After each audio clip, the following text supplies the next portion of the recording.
Warning! Do not try or do anything you're about to see, unless I, Professor Sheep, tell you otherwise. I am what you call smart. If I do tell you otherwise, all experiments require adult supervision. Please be safe, and thank you. Hey there, YouTubers! Professor Sheep here. Welcome to part 5 of my five-part miniseries on the phases of matter. Today we're talking about plasmas. Now, before I begin, you saw the warning at the beginning of the video. That's because I'm going to talk about an experiment that you could do, but I don't want you doing. So don't do it. Alright, let's get started. So, today we're talking about what a plasma is. Today we're talking about what a plasma is, then the uses for plasmas, and then finally, the experiment that I was going to talk about, how to make your own plasma.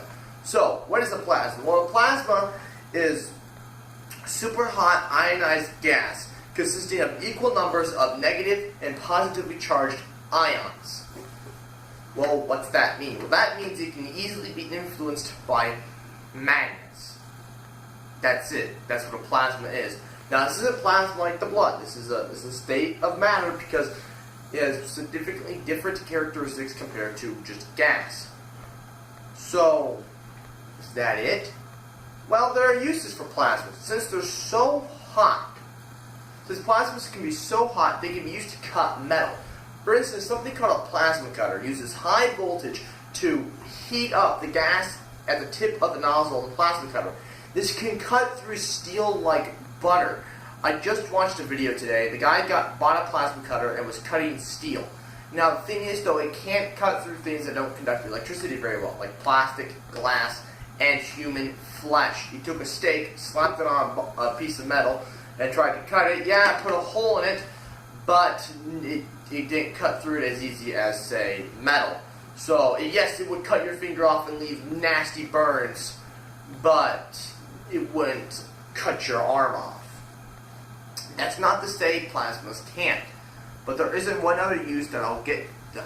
There's one other use I have to talk about first.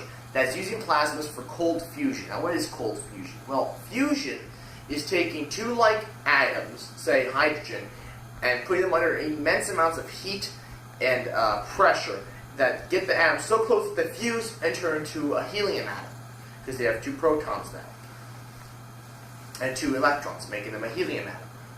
So, alright, so you can, and when they do fuse, that creates massive amounts of energy, more energy than fission, coal, solar, or wind. Far more energy than any of those other sources.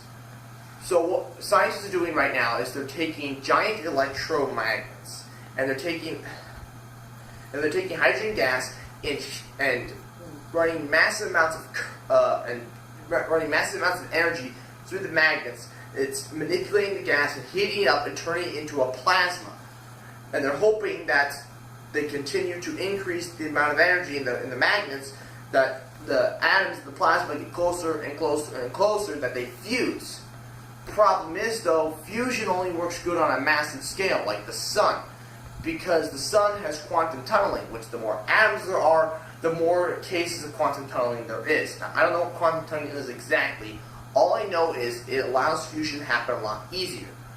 So that's why I say cold fusion, is because scientists are trying to figure out how to get fusion to happen so that we get more energy out than we put in. Therefore, it's a viable use of energy.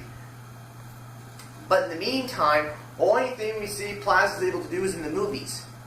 Now, in the movie Star Wars, there's something called a lightsaber, and it's seen cutting through metals and all sorts of things and cutting through arms.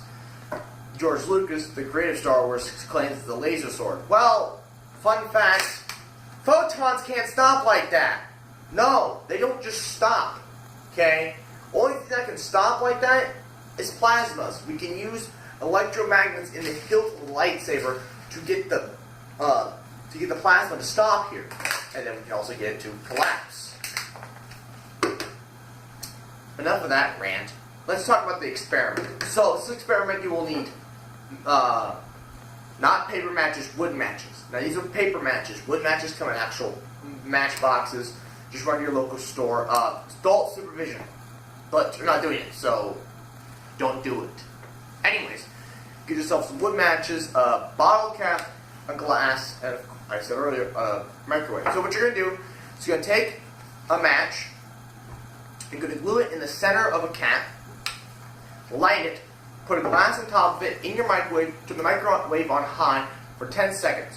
What you'll see is the flame seems to like hop up a big bubble of light. It'll bounce around up here and it'll disappear, and then another bubble will pop up. This all happens in about 10 seconds. That is plasma. But you can only do it for about 10 seconds. Any more than that, the glass will break and the microwave might also break. So don't do it. Okay? Microwaves cost a lot of money, and I don't feel like going to pay for a new microwave to show you. So, don't try it. Okay? That's what plasmas are. This is the conclusion to my 5-part mini-series on the faces of matter. I'd like to thank you all for watching.